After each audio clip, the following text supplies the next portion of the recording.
কাল মাজবো আমার সব গাও বেদনা আর এই যে মিয়া খরগোশ লীলাইতে বেড়েছে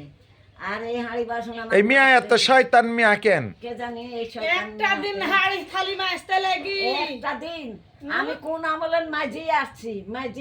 ধুই আসছি তো হাঁড়ি পাতিল আপনি ফেল দিতে পারে না, কিসের লেগে মাঝে না হাঁড়ি পাতিল করে? ভাতারের ব্যবসা ধরিস হতে ভাতারের বেটারে ব্যবসার হাড়ি খালি মাঝি খাবে না তো এই কি হনি হইবে? মাঝি খাবো এই হনো মাঝি খাবো সারা কালি তো মাঝি আনো একটা মানুষ ভিক করিলি আসলে তো রাইন্দি বাড়ি মাঝি খুলি খা আর না তো বেটার সংসার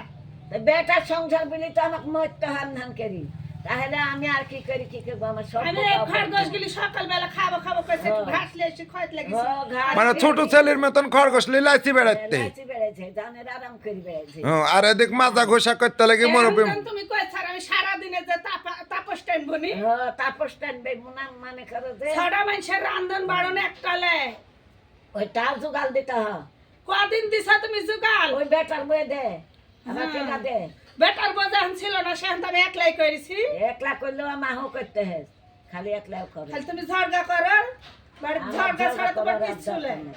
আর কদিনই বেসবে এক পা গোড় এক পা উপরে হ্যাঁ আমাকে তো মরতেই হবে মরণ তো এখনই জানে বোঝে এখনই চোখ মিজলি